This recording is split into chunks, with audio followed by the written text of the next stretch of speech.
Aujourd'hui, à Histoire de Sorel, nous recevons un passionné d'histoire, M. Guy Lambert. Au retour, il nous parle de personnages de notre histoire collective qui sont remarquables mais méconnus.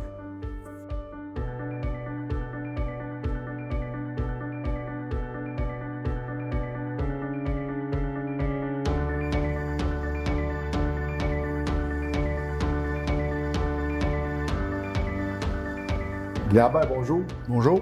Vous êtes du monde de l'éducation. Exactement, oui. Oui. J'ai été éducateur physique les 10 premières années. Après ça, les 10 autres années suivantes, j'ai été enseignant au primaire, au deuxième cycle du primaire, 5e, 6e année plutôt, et directeur d'école les 13 dernières années de ma carrière. Et là, quand est venue la retraite, vous avez transformé ce temps-là, vous aviez disponible à votre passion pour l'histoire. Tout à fait. Je pense que c'est important, la retraite, de conjuguer l'activité physique et l'activité intellectuelle. Puis je me cherchais quelque chose qui pouvait me garder intellectuellement actif. Donc, j'ai débuté avec M. Jean-Claude Saint-Arnaud, qui m'a aidé beaucoup. Au début, il y avait une collection de cartes postales. Okay. Donc, ça m'a donné le goût de commencer à travailler le patrimoine bâti. Okay.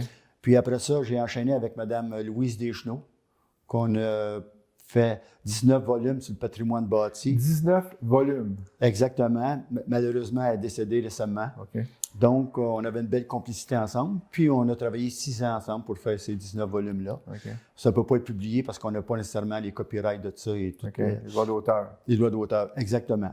Donc, après ça, j'ai commencé à chercher un peu, puis de plus en plus. Puis là, je me suis aperçu qu'il y avait des personnes que je ne connaissais pas, puis qui avaient fait des choses assez intéressantes. Puis, de fil en aiguille, j'ai commencé à accumuler toutes ces personnes-là pour un jour ou l'autre, quand les personnes viennent chez moi. Mais des personnes remarquables, comme on l'a dit en introduction, mais méconnues dans la région de Sorel-Tracy, dans la région de Pierre-de-Sorel. Tout à fait. On en a beaucoup de personnes remarquables, mais qui sont encore soit en vie ou qui sont connues. Okay. Je pense à la famille Simard, que les gens connaissent, c'est des personnes remarquables. Je veux dire, Georges Godling, qui est un chef d'orchestre aussi. Ça, c'est des gens connus. Connus. Mais des gens méconnus. Méconnus. Avez-vous une préférence? Non, j'ai essayé de... C'est sûr que le domaine sportif, c'est un domaine qui... à Sorel, ont été choyés par les personnes qui sont connues, qu'on pense juste à Marc-André Fleury, François Beauchemin, Pierre Mondoux, etc.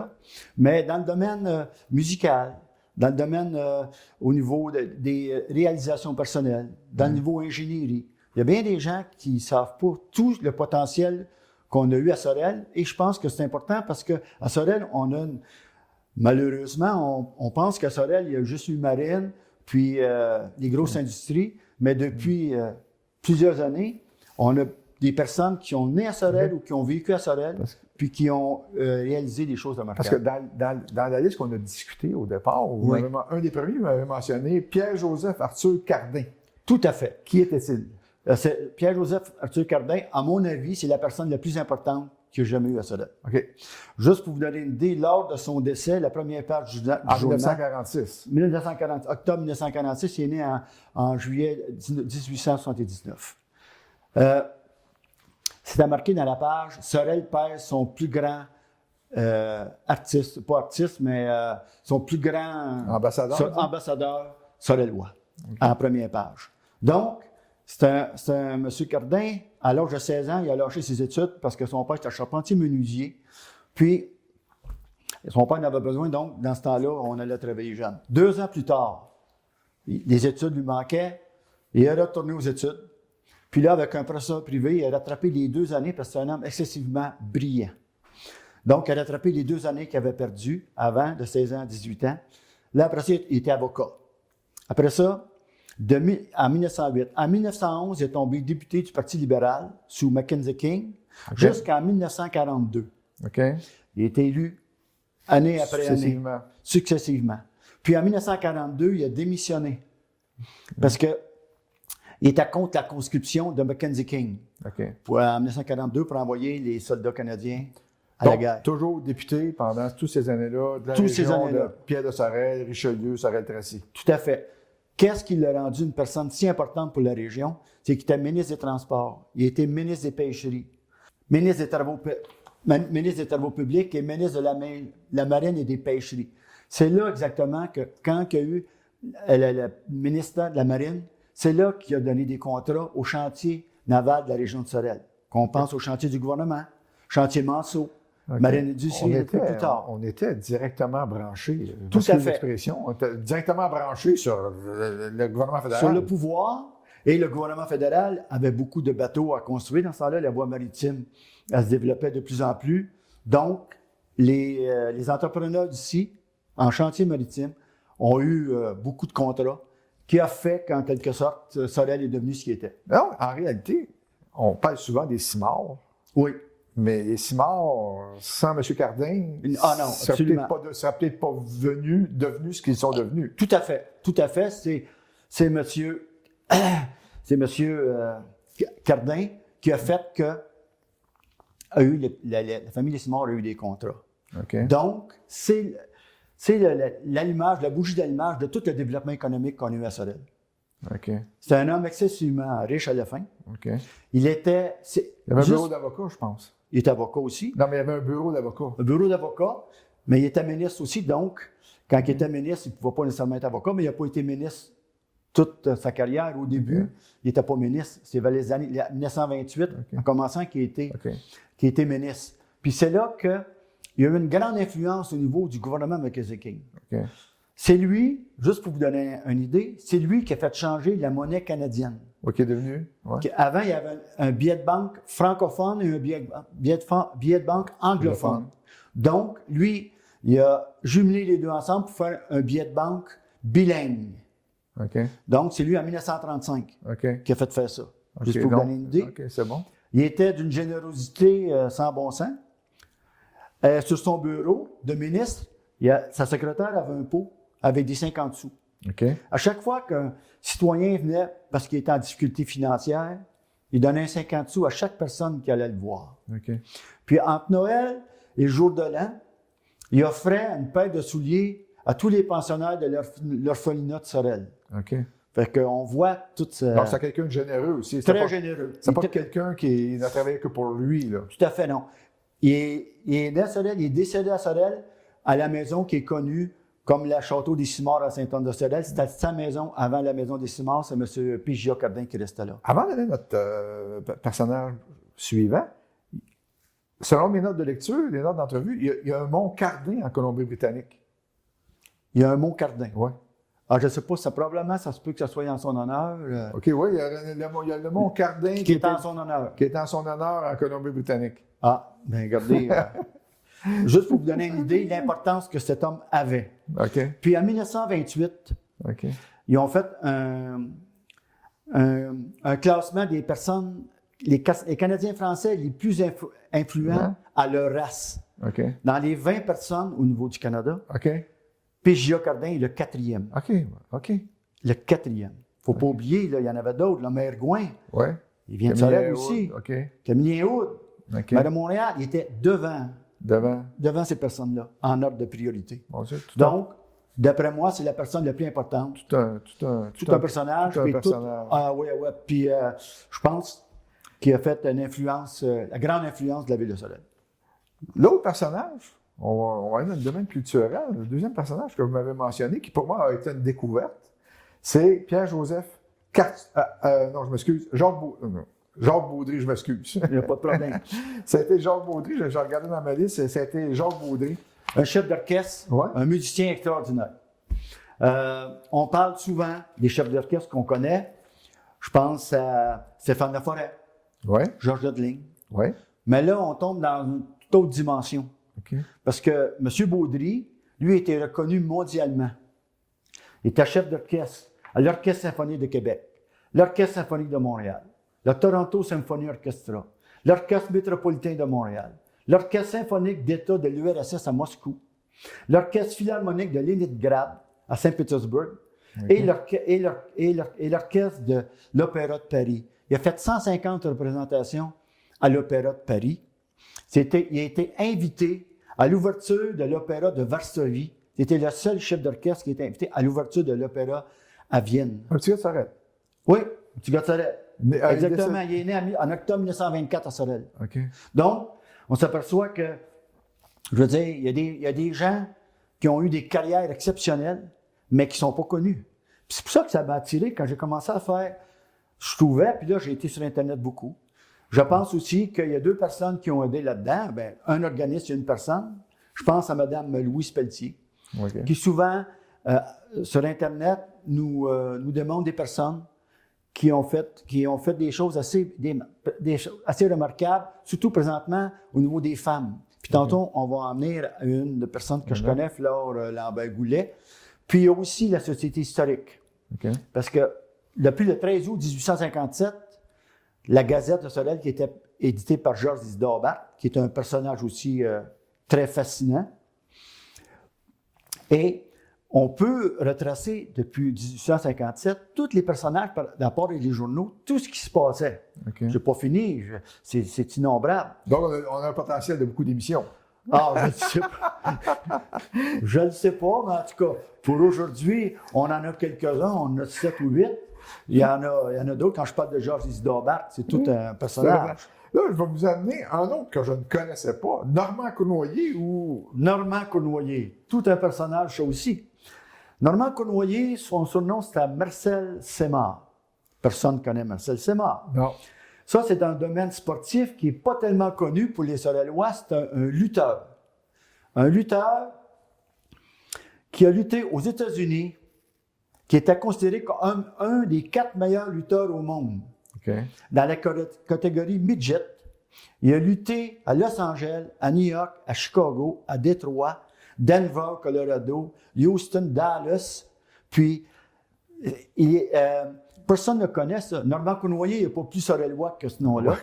Mais quand vous dites, je m'excuse de vous interrompre, quand vous dites la catégorie midget, juste pour fixer les spectateurs.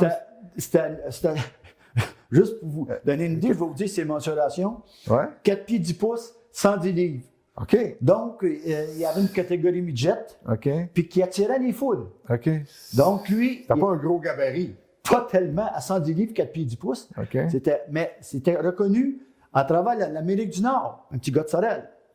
Donc, il attirait des foules de 15 000 personnes à chaque fois pour venir le voir, lui. Donc, c'était assez impressionnant. Est-ce qu'il y a eu des titres? Est-ce que c'était un grand champion? C'est un grand champion, mais c'est une personne très réservée. Puis il n'a jamais voulu avoir la notoriété de ça. Fait que on n'a jamais entendu parler. C'est sûr que c'était à une époque aussi où... il a lutté de 1957 à 1969. 12 ans de temps. Toujours aux États-Unis? Presque toujours aux États-Unis. C'est là que les bourses étaient plus importantes.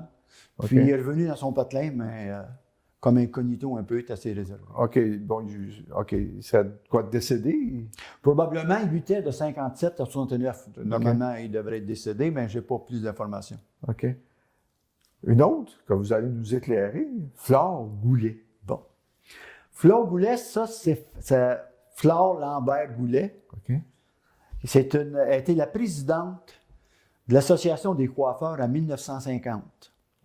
Coiffeur, c'est son petit salon, c'est à rue Charlotte, 84 Charlotte, puis qui était juste à côté du salon Mandeville sur la rue Charlotte. Je la connais très bien parce que c'est ma tante.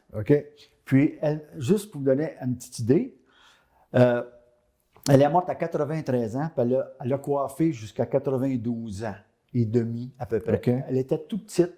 Puis, je vous donner une petite anecdote personnelle. Elle venait dîner chez nous à tous les dimanches midi.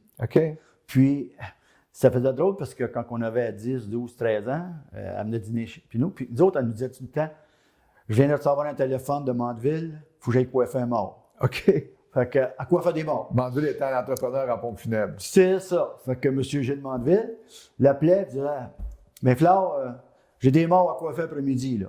Elle a fait ça 45 ans de sa vie, coiffer des morts, puis elle était excessivement compétente. Elle était renommée pour sa compétence comme coiffeur. Donc, un petit salon de rien, c'est à rue Charlotte, qui était présidente de l'Association des coiffeurs du Québec en 1950. On peut penser qu'il y avait beaucoup je ne vais pas dire le mot placotage, mais dans un salon de coiffeur comme celui-là, ça devait circuler. Ça devait être un point de rencontre phénoménal. Je pense que c'est encore comme ça. Je pense que les salons de coiffeur, c'est souvent, les coiffeurs, c'est des psychologues aussi, parce qu'ils entendent souvent un petit peu de toutes sortes de choses, mais je veux dire, elle était renommée pour ça, puis elle a gardé ses employés 20-30 ans. Puis c'était tout petit, il y avait 1 ou 2 employés seulement. puis elle était présidente de l'Association des coiffeurs, puis elle était dans les mondanités aussi. Dans les mondanités. Oui. Un autre qui m'a surpris, que je ne connaissais pas, encore une fois, Théodore Joseph Lafrenière. Oui. Qui est-il? Théodore Joseph Lafrenière, c'est un ingénieur. C'est un ingénieur qui a gagné un trophée Fuller en 1940. Lui, il s'est occupé de la qualité de l'eau. À Sorel ou ailleurs? Partout au Québec. OK. Puis même, il était reconnu aux États-Unis parce que c'est un homme excessivement brillant. Juste pour vous donner une idée, il est honoré pour avoir pris part éminent aux travaux de purification de l'eau, surveillance des aqueducs, contrôle des maladies transmises par l'eau et l'amélioration générale des facteurs se rapportant à l'hygiène publique. C'est une personne que j'ai trouvée dans le journal puis qui a fait son cours au Mont-Saint-Bernard. Okay. T.J. Lafrenière. Personne ne connaît, mais c'est encore une personne qui a sorti du monde de Sorel par sa compétence. OK. Au Mont-Saint-Bernard, c'était un collège qui était ici, qui a été... Oui, collège classique. C'était un collège classique à l'époque des collèges classiques. Tout à fait. Après ça, c'était les collèges, les frères de Sainte-Croix. Après ça, c'était les frères des écoles chrétiennes. Il y avait beaucoup d'élèves américains qui venaient au collège ici parce que c'était une renommée. Puis, malheureusement, quand on parle de patrimoine bâti, il a été démoli, une bâtisse extraordinaire, au même titre que le bureau de poste. Okay. Puis c'est là qu'est l'emplacement maintenant de la polyvalente Fernand-Lefebvre. OK, donc c'est sur les lieux de Fernand-Lefebvre. Exactement, exactement. Okay. Quand on parle du Mont-Saint-Bernard, c'est parce que quand on monte un petit peu à la polyvalente, c'est une petite montagne de rien. Fait qu'il appelle ça le Mont-Saint-Bernard. Il appelle ça le Mont-Saint-Bernard.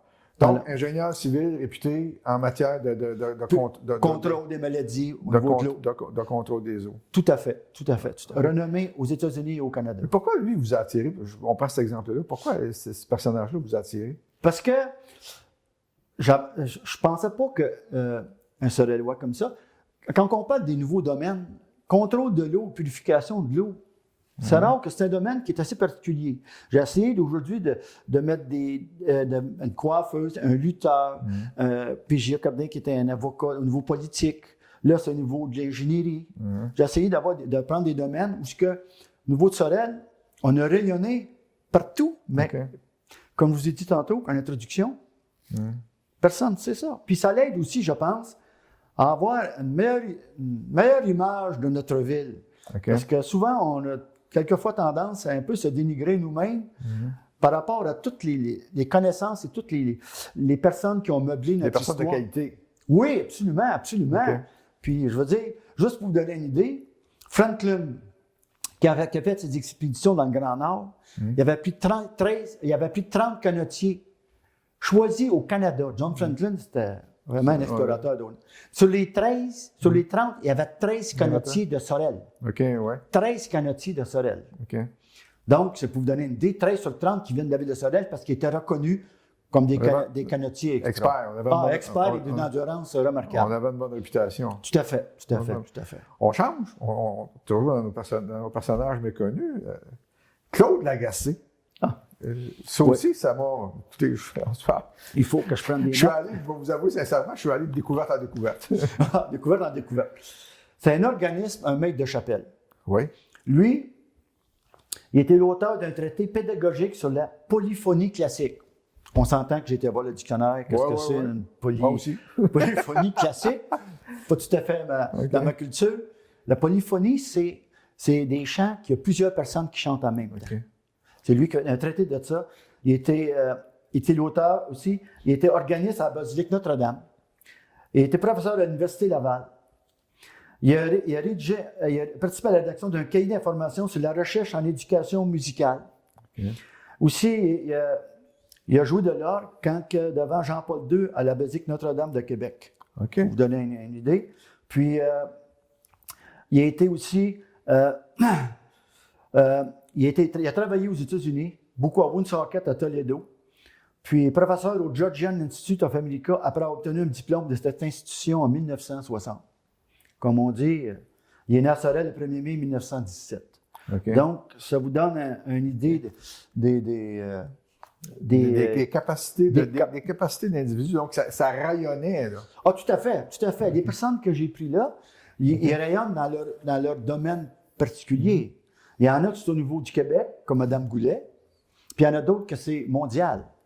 Quand on parle de Jacques Baudry, Je veux dire, quand il est le chef invité à l'Opéra de Vienne pour l'ouverture, je veux dire, c'est quand même une personnalité reconnue mondialement.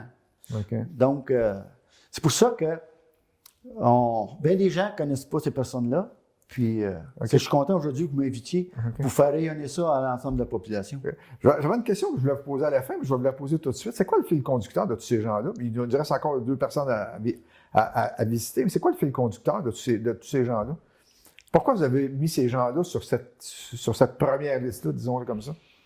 Parce que c'est des personnes que je pense qui ont rayonné en général à l'extérieur du pays. Okay. À l'extérieur du pays. Je vous parle de Georges Isidore-Barth, qui est un homme exceptionnel. Il a rayonné surtout à Sorel dans la région. OK, localement. Localement. OK, le point commun, c'est, disons, le rayonnement international. Oui, pas mal. Je sais que Mme Goulet, là, je l'ai pris parce que j'ai peut-être un petit sentiment. Un petit sentiment.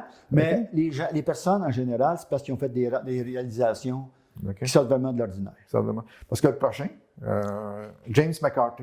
James McCarthy. Parce qu'on a tendance, je m'excuse, à penser toujours à la rue McCarthy à Saint-Joseph. Mais tout à fait.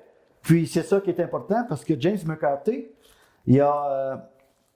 Ça ne sera pas long. James McCarthy, la rue McCarthy, James McCarthy, la ville de Saint-Joseph lui appartenait. Il y avait tous les territoires de la ville de Saint-Joseph de Sorel. OK, ce qu'on connaît aujourd'hui, Saint-Joseph, tout à fait. C'est lui les terrains de Québec-Aron, Rio Tinto. Ça lui appartenait tous. C'était un homme excessivement généreux aussi. Lui, James McCarthy, il est né à Sorel en 1844. Sa famille McCarthy est arrivée là. Il y a eu des chantiers McCarthy aussi, chantiers navals. C'est excessivement brillant. Il y avait des chantiers navals aussi. Et c'est lui qui a quadrillé les premières rues comme la rue McCarthy, toutes les autres rues. C'est lui qui les a fait un premier quadrillage, James McCarthy. C'est pour ça qu'on s'entoure McCarthy parce qu'il y a une rue à son nom. S'il n'y avait pas une rue à son nom, on s'en souviendrait pas. On s'en souviendrait pas. Puis là, il a donné un terrain pour l'église et le cimetière en arrière. Le grand terrain, il l'a donné au curé de cette paroisse-là. Il était un homme excessivement important. Et juste pour vous donner une idée, lui, il a rayonné beaucoup aux États-Unis. Il faisait partie du cercle des avocats de New York, du cercle des banquiers de New York. Donc, il avait des contacts un peu partout. Donc, je veux dire, il a acheté les chantiers Molson, de John Molson. Il a acheté les premiers chantiers. John Molson il est arrivé ici, puis les premiers bateaux qui étaient construits par John Molson, c'était des bateaux en bois, les premiers bateaux en bois. Puis pourquoi il s'est installé à Sorel? Pour 2 raisons. Premièrement, la rivière Richelieu qui offrait une protection pour le fleuve Saint-Laurent, puis les hivernage. Puis deuxièmement, la première ressource, c'était du pain blanc. Puis ici, on était réputé pour avoir du pain blanc en quantité, puis tout prêt. Il a été directeur des chemins de fer du Québec, M. McCarthy, et également membre du Conseil national de recherche du Canada. Donc, c'est une personne qui avait des tentacules un peu partout. Donc, les chantiers McCarthy ont été prospères longtemps. Dans mes notes de lecture, j'ai vu qu'il avait été impliqué dans la construction de ce qu'on appelle à Sorel-Tracy le pont des Chars. Oui, il était contrôleur pour le pont des Chars qui a été conçu par M. Beauchemin. Si je me souviens bien, c'est Horace Beauchemin, en 1896. Donc, c'est un homme qui était aussi impliqué dans sa communauté. Tout à fait. Il n'était pas seulement rayonnant à l'extérieur. Non. Pas du tout. Ben, juste pour vous dire comment il était un homme d'affaires averti. Quand on dit que tous les terrains, à partir de la rue Montcalm, à aller jusqu'au fleuve, ça y appartenait à lui. Puis c'était un point stratégique avec le coin de la rivière Richelieu et le fleuve Saint-Laurent. OK, donc il y avait une localisation, comme on pourrait dire, stratégique de nos jours. Tout à fait. C'est un homme excessivement brillant. Puis la famille McCarthy, quand ils sont arrivés, bien, eux autres, ils ont continué les chantiers navals. OK. Une femme impressionnante dans votre liste, Adrienne Provost. Oui, Adrienne Provost, disons que pour être une femme de cœur, une femme de tête, c'est une femme excessivement brillante. Son père était médecin, Edmond Provost. Sa sœur était médecin. Puis elle a suivi un cours en pharmacologie à Montréal. Puis, il y avait 12 candidats pour finir cette année-là. Puis, c'était un milieu réservé aux hommes. Essentiellement aux hommes. OK, parce qu'on parle d'une naissance en 1800, selon mes notes, 1865, un décès en 1939. Exact. Donc, on parle du début du 20e siècle. Puis, c'était une chasse gardée des hommes. Sur les 12, il y en a 4 qui ont terminé sur les 12 personnes. Donc, Mme Adrienne Provost, elle a fini première. Elle a eu la note la plus élevée. OK. Des 4 qui ont terminé. Fait que je peux vous montrer une idée des capacités intellectuelles qu'elle avait. Donc, c'est la première pharmacienne. La première pharmacienne au Québec. OK. Elle a ouvert son bureau. Le premier bureau était sur la rue Augusta, en face de la bijouterie Gagnon. L'autre côté de la rue, si on peut se situer un centre-ville historique de Sorel. Tout à fait.